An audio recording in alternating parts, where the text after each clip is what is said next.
Meron tayong dalawang tools, RPMS tools for teachers doon sa performance assessment nila. So we have tools, RPMS tool for teachers 1, 2, and 3, and they are the teachers who will be using proficient tools.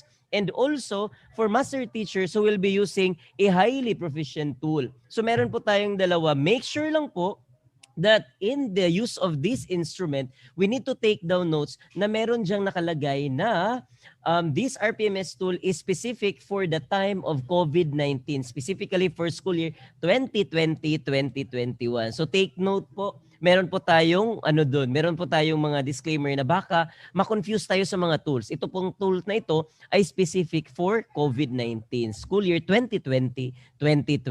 Di ba po, Sir Angelo? Pakita po natin. Ayan po. Ayan po yung notes doon. Ayan. So nakita po talaga natin. And we're going to look into the details of these RPMS tools. Titingnan natin sa loob, ano po ba yung mga objectives ng ating RPMS tool? Ang mga objectives po ay babasahin ko isa-isa. First po, though I have presented this yesterday, so I have to read it. So I'm going to read the first 4 ng proficient at saka highly proficient. Applied knowledge of content within and across teaching area. Ensure the positive use of ICT to facilitate teaching and learning process. Apply the range of teaching strategies to develop critical and creative thinking as well as higher order thinking skills. And establish learning-centered culture by using teaching strategies that would respond to the linguistic, cultural, socio-economic, and religious backgrounds of our learners. Sa mga highly proficient naman or sa master teachers 1 to 4, ang kanilang mga objectives ay modeled effective application of content knowledge within and across curriculum teaching areas, promoted effective strategies in the positive use of ICT to facilitate teaching and learning process. Ang pangatlo naman po, developed and applied effective teaching strategies to promote a critical and creative thinking as well as higher order thinking skills. At ang pang-apat, exhibited the learning-centered culture that promotes success by using effective teaching strategies that respond to linguistic, cultural, socio-economic, and religious background. I want you to notice po na itong dalawa dito sa first 4 na indicators po, meron po tayong dalawa dyan. Yan pong dalawa, ayan po, remind natin ha, take note lang po, ang applied knowledge of content within and across curriculum area and applied a range of teaching strategy, actually, hindi siya bago. Di ba po? Hindi siya bago, no? Parang familiar siya. Parang nagamit na natin siya last school year. Tama po, nagamit po natin ito last school year. Now, let's proceed to the next set of indicators.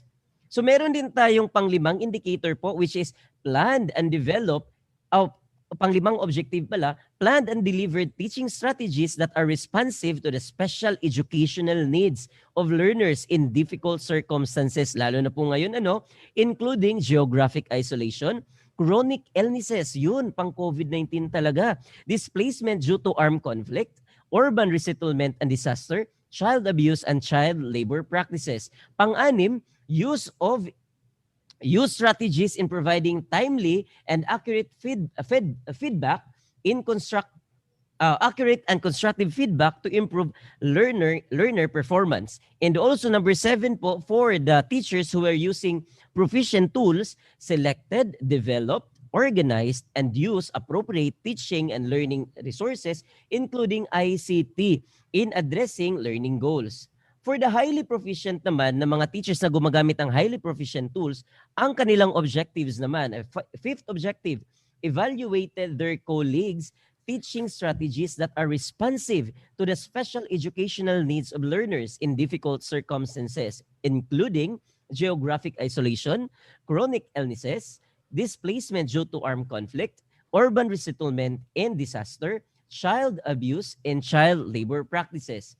Pang-6 po na objective, used effective strategies for providing timely, accurate, and constructive feedback to encourage learners to reflect on and improve their own learning. Pang-7 po, or pang-7, advised and guided colleagues in the selection and organization of development and use of appropriate teaching and learning resources, including ICT, in addressing specific learning goals. So as you can see po, dito, sa set ng objectives natin, meron tayong dalawa dyan na parang, kaya ba natin itong gawin? So this objective is specifically selected for this school year as learners across the world po, sa buong mundo po, have been affected by COVID-19. The way teachers adjust and modify teaching and learning delivery is captured in this year's RPMS. So yun po yung nating gustong ipaabot, na talagang ang gusto ng RPMS ngayon ay talagang ma-measure, talagang mag-gauge si teacher doon sa kanyang mga ginagawa specific for this school year. Now let's proceed to the next set of objectives for those teachers who are using proficient and highly proficient tools. Number 8 objective, set achievable and appropriate learning outcomes that are aligned with the learning competencies. Oh, di ba po? Wala naman sigurong gagawa ng learning objective na hindi align sa competencies, ano? Number 9, build relationship with parents, guardians, and wider school community to facilitate involvement in the educative process. Number 10, participated in professional networks to share knowledge and enhance practice. Number 11, developed a personal improvement plan based on the reflection of one's practice and ongoing professional development. Yun po sa proficient na mga tools for the teachers 1, 2, and 3. For those teachers who are using highly proficient tools, meaning master teachers 1 to 4 po, ito naman yung last set ng objectives natin.